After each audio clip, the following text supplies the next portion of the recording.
ইসরায়েলকে লক্ষ্য করে আবারও মিসাইল ছুড়েছে ইরান। শনিবার রাতে প্রথম দফায় ইসরায়েলের বন্দরনগরী হাইফাকে লক্ষ্য করে কয়েক ডজন মিসাইল ছোড়ে তেহরান। এরপর রোববার মধ্যরাতে আরেক দফা মিসাইল ছুড়ে দেশটি।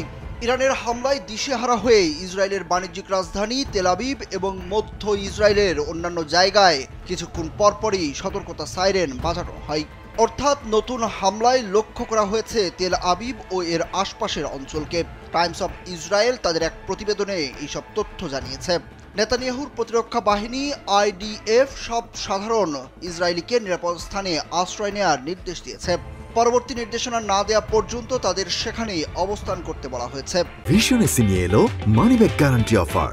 1 মাস ব্যবহার করে সন্তুষ্ট না হলে সম্পূর্ণ টাকা ফেরত। এদিকে ইরানের পাল্টা হামলায় ইসরায়েলের তেল আবিবের কাছের রামাতগান, রিশন লেজিয়ন সহ বিভিন্ন স্থানে বেশ ক্ষয়ক্ষতি হয়েছে। কোনো কোনো স্থান এমনভাবে ক্ষতিগ্রস্ত হয়েছে যার তুলনা কেবল গাজার ধ্বংসস্তূপের সঙ্গেই চলে। এ ধরনের ঘটনায় অনভ্যস্ত ইসরায়েলি নাগরিকদের মধ্যে ব্যাপক আতঙ্ক দেখা দিয়েছে।